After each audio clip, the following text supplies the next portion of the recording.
جب بھی دنیا میں کفر اور شرک ہوتا ہے، لوگ بتوں کی پوجا کرتے ہیں، پرستش کرنے لگتے ہیں، اللہ کی عبادت کو چھوڑ دیتے ہیں، اللہ کو یاد کرنا چھوڑ دیتے ہیں، اللہ تبارک و تعالیٰ کو بھول جاتے ہیں،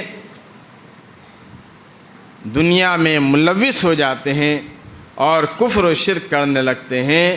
ایسے وقت میں اللہ تبارک و تعالیٰ انبیاء علیہ السلام کو بھیجتے، مبعوث فرماتے۔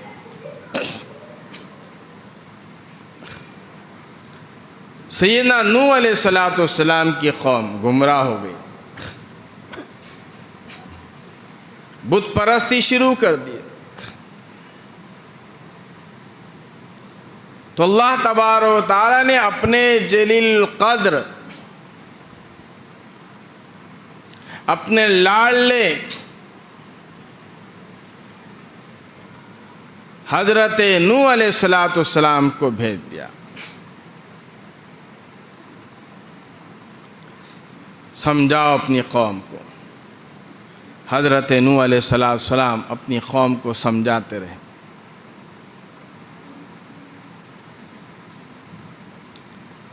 بہت کچھ سمجھایا، اپنی قوم کو بتاتے رہے، لیکن قوم ماننے کے بجائے، ایمان لانے کے بجائے، یقین کرنے کے بجائے حضرت نوح علیہ السلام پر پتھرے مارنے لگے۔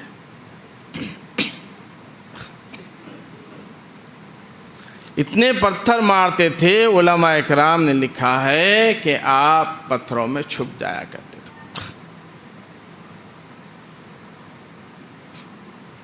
اور یہی نہیں کہ ایک دن کی بات ہے، ایک دن نہیں، 2 دن نہیں، مہینہ نہیں، 2 مہینے نہیں، 1 سال نہیں، 2 سال نہیں، 950 سال تک حضرت نوح علیہ السلام اپنی قوم کے پتھر کھاتے رہے۔ 950 سال اپنی قوم کو توحید بتاتے رہے، اللہ تبارک و تعالیٰ کے حکم کو بتاتے رہے،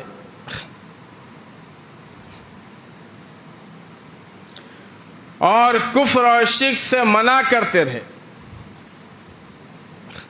بت پرستی سے منع کرتے رہے، لیکن قوم ماننے کے بجائے آگے سے پتھر برساتی ہے۔ یہاں تک لکھا ہے کہ جب حضرت نوح علیہ السلام چوراستے پر، گلیوں میں سمجھانے کے لیے آتے تو پہلے سے پتھر لے کر بیٹھے رہتے کہ جب نوح یہاں پر آئے گا تو ہم اس کو پتھر ماریں گے۔ کبھی تو ایسا ہوتا ہے کہ اپنے کانوں میں انگلیاں رکھ لیتے، جاؤ جی ہم کو تو سننا ہی نہیں ہے۔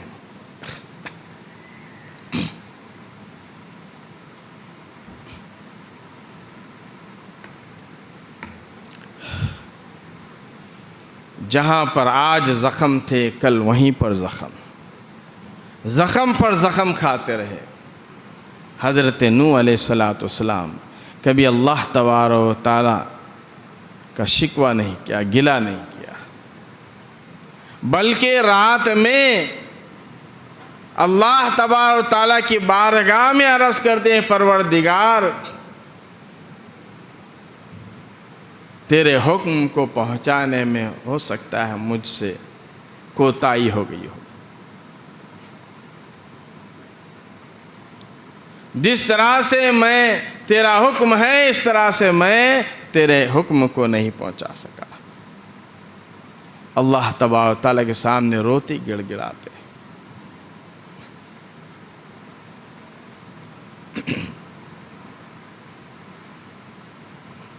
حتیٰ کہ کب تک برداشت کریں؟ ہم ایک زخم برداشت نہیں کر سکتے۔ حضرت نوح علیہ السلام تو سارے جسم لہولہان ہیں، آپ کا سارے جسم زخمی ہے،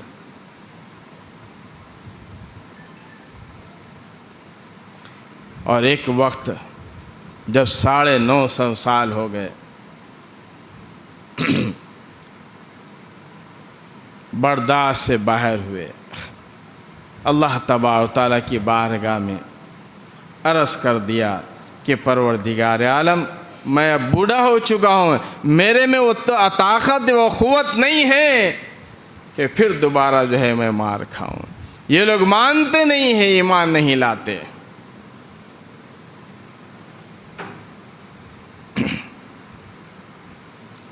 حتیٰ کہ کئی پیڑھیاں بدل گئے، کئی پیڑھی، بوڑھا مرتے ہوئے جاتے ہوئے مرتے مرتے بھی یہ کہتا تھا اپنے پوتوں کو، دیکھو اس کی بات نہیں ماننا، ہم جو ہے زمانے سے سن لیتے آ رہے ہیں یہ جھوٹ بولتا ہے، اس کی بات کو نہیں ماننا۔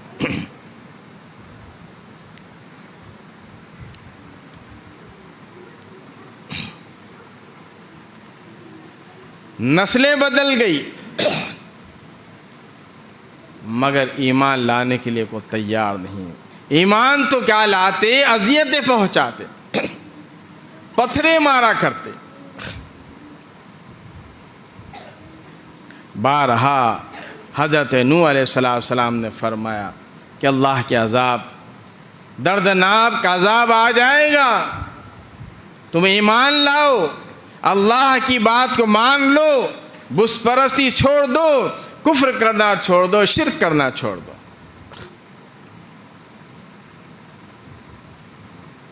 تو کہتے جی عذاب آئے گا تو لے آؤ عذاب۔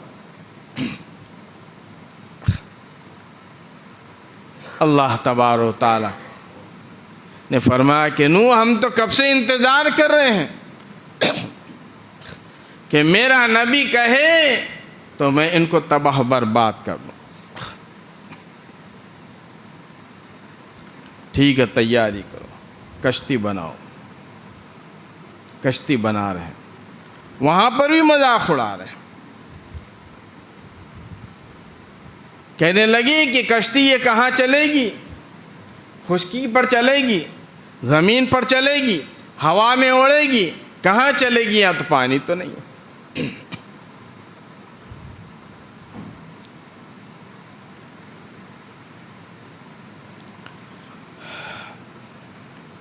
حضرت نوح علیہ السلام تیاری کر رہے ہیں، کشتی بنائے۔ اس کے بعد کئی اس میں بیچ میں واقعات ہیں، میں جو ہے چھوڑا ہوں وقت نہ ہونے کی وجہ سے۔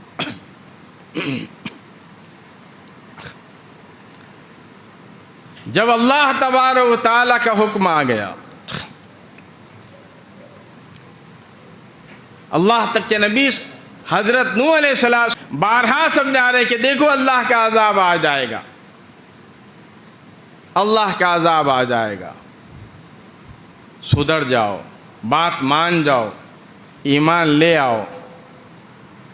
تندور پر جا رہے تھے، تندور جہاں پر روٹیاں بناتے، تندور کی روٹی جو ہمارے پاس جو تندور کی روٹی کہتے ہیں، تندور میں جو روٹی بنتی آگ ہوتی ہے، اس میں ایک بوڑھی تندور کی روٹی بنایا کرتی تھی۔ وہاں پہنچے تو بوڑھی کہنے لگی کہ نوح، تم کب تک جو ہے کہو گے کہ اللہ کا عذاب آئے گا، اللہ کا عذاب آئے گا؟ جھوٹ بولتے ہو۔ فرمایا کہ نہیں، اللہ کا حکم ہے، یہ سچی بات ہے۔ تو کب آئے گا؟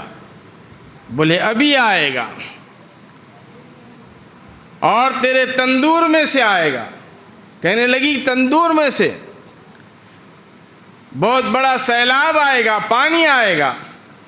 بولے آگ میں سے پانی آئے گا؟ بولے ہاں، آگ میں سے۔ بس اللہ کے نبی نوح علیہ السلام منہ پھیرتے ہیں۔ قرآن کہتا ہے وفارت النور، تندور میں سے پانی اچھل کر ابل کر نکل پڑا۔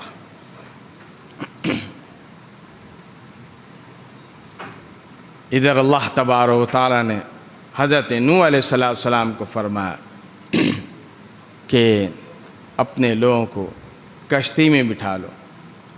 ساری باتیں تفصیل سے قرآن مجید میں ہیں. حضرت نوح علیہ السلام نے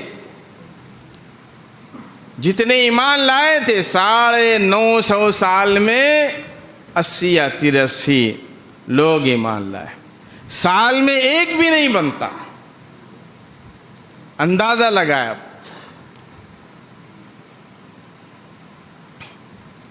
جو ایمان لائے ان کشتی میں بٹھایا اور جو فرمایا کہ جوڑوں کو رکھ لو، ہر چیز کے جوڑوں کو جو کشتی میں بٹھایا.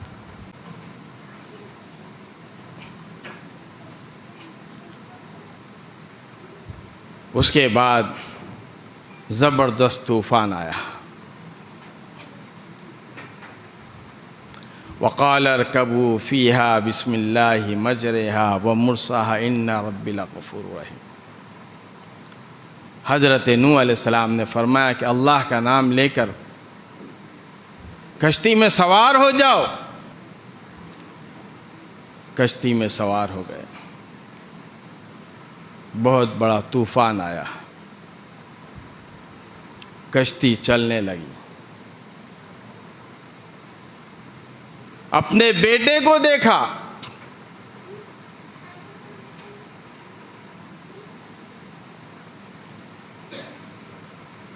باپ کی محبت کتنی ہوتی ہے.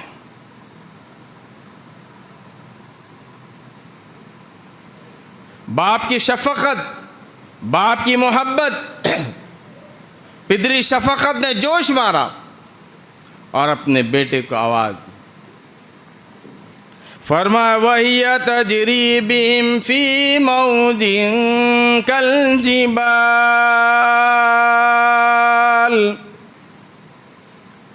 پہاڑ جیسی موجیں مارنے لگی. زبردست طوفان آ گیا. وَنَادَى نُوحٌ ابْنَهُ وَكَانَ فِي مَعْزِلٍ يَا بُنَيَّ ارْكَب مَّعَنَا. حضرت نوح علیہ السلام نے فرمایا کہ میرے بیٹے آ جاؤ، کشتی میں سوار ہو جاؤ. ارْكب مَعَنَا وَلَا تَكُن مَّعَ الْكَافِرِينَ.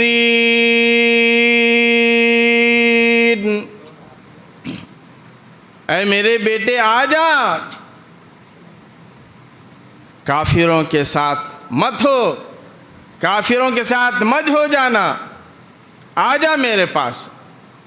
کہنے لگا جی، کیونکہ حضرت نوح علیہ السلام کا نافرمان تھا. آج بھی قوم باپ کی نافرمان ہے، اولاد نافرمان ہے. آج بھی یہی حالت ہے.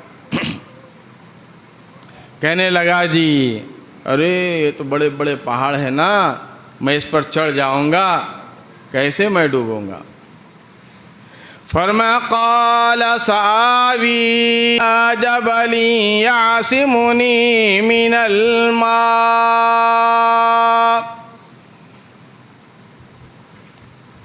کہنے لگا کہ میں جب پانی آ جائے گا تو بڑے پہاڑ پر جا کر اپنی جان کو بچاؤں گا. قال لا عاصم اليوم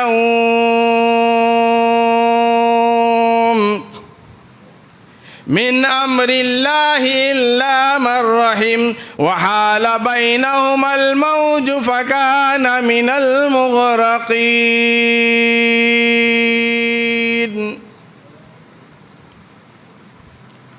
حضرت نوح علیہ السلام نے فرمایا کہ بیٹا آج کوئی بچنے والا نہیں ہے الا من رحیم، جس کی اللہ تبارک و تعالیٰ کی رحمت کی چادر کسی پر آ جائے،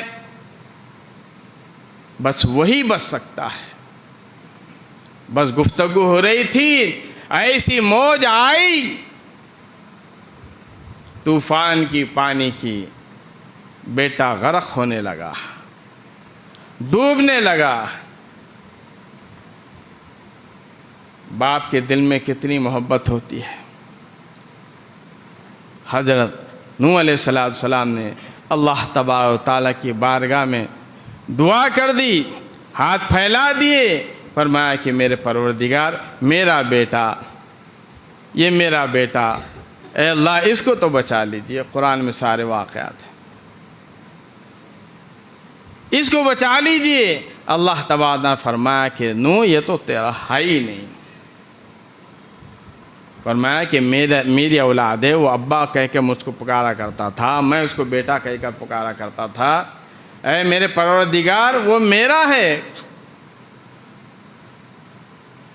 فرمایا کہ نوح اس کے عمل اور ہیں، تمہارے عمل اور ہیں، اے نوح اس کی بات مت کرو۔ یعنی آنکھوں کے سامنے حضرت نوح علیہ السلام کا بیٹا غرق ہو گیا۔ کیا سمجھ میں آئی بات؟ نبی کا بیٹا ہے، نبی کا بیٹا، نبی نہیں بچا سکے کیونکہ حضرت نوح علیہ السلام کا وہ نافرمان تھا۔ اللہ تبارک و تعالیٰ نے ایسا عذاب طوفان کا بھیجا، جب بھی قوم اللہ تبارک و تعالیٰ کی نافرمانی کرتی ہے تو اللہ تبارک و تعالیٰ ان کو عذاب میں مبتلا کر دیتا ہے۔ پہلے اللہ تبارک و تعالیٰ ڈھیل دیتا ہے۔ آج حالات اسرائیل کے دیکھ لیجیے، آگ برس رہی، پہلے تو امریکہ میں آئی آگ، اس کے بعد اب اسرائیل کو آگ نے گھیرا، یہ اللہ کا عذاب ہے۔ پھر طوفان بھی آیا اسرائیل، مگر اسرائیل ظلم کرنا نہیں چھوڑا۔ انشاءاللہ وہ بھی تباہ ہوگا، وہ بھی دن آئے گا۔ خود تو ملوث ہے لوگوں کو مارنے میں، جنگ کرنے میں، لڑائی کرنے میں، خود بھی ملوث ہے اور دوسرے لوگوں کو بھی ملوث کر رہا ہے۔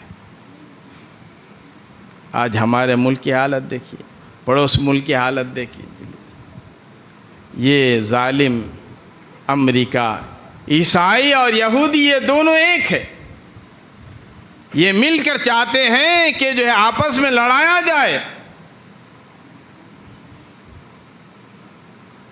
یہ دوسروں کو لڑاتے ہیں اور خود جو ہے اپنا فائدہ اٹھاتے ہیں۔ ہمارے لوگ سمجھتے نہیں ہیں، چاہے وہ حکومت پہ ہو بس لڑنے کے لیے تیار ہو جاتے ہیں۔ یہی امریکہ افغانستان کو تباہ کیا، پاکستان کی مدد لے کر افغانستان کو تباہ کیا، اور یہی امریکہ ایران اور عراق کو لڑایا اور اس کو تباہ کیا۔ اب یہ چاہتا ہے کہ جو ہے پڑوس ملک کو اور انڈیا کو بھی تباہ کرے۔ اللہ تبارک و تعالیٰ ہماری حفاظت فرمائے، سارے مسلمانوں کی حفاظت فرمائے۔ عزیز دوستو سمجھنا چاہیے، جب بھی اللہ تبارک و تعالیٰ کی نافرمانی کرو گے، اللہ تبارک و تعالیٰ کا عذاب آئے گا۔ انبیاء علیہ السلام جہاں پر بھی اللہ کے حکم کی لوگ حکم کو توڑتے ہیں اور بت پرستی کرتے ہیں، شرک و بدعت کرتے ہیں، اللہ تبارک و تعالیٰ اپنے نمائندے کو بھیجتا ہے۔ ابراہیم علیہ السلام کے زمانے میں بھی ایسے ہی ہوا، بت پرستی ہو رہی تھی، اللہ تبارک و تعالیٰ نے حضرت ابراہیم علیہ السلام بھیجا۔ اس لیے میں نے جو مختصر سے طور پہ انبیاء علیہ السلام کے واقعات، حضرت آدم علیہ السلام، نوح علیہ السلام کے بارے میں بتایا، انشاءاللہ سلسلہ جو ہے جاری رہے گا۔ آنے والے مہینوں میں حضرت ابراہیم علیہ السلام کا واقعہ ہے۔ اللہ تبارک و تعالیٰ مجھے اور آپ کو عمل کی توفیق عطا فرمائے۔ وصلی اللہ تعالیٰ علی خیر خلق محمد وعلی آلہ وصحبہ اجمعین۔ الحمدللہ۔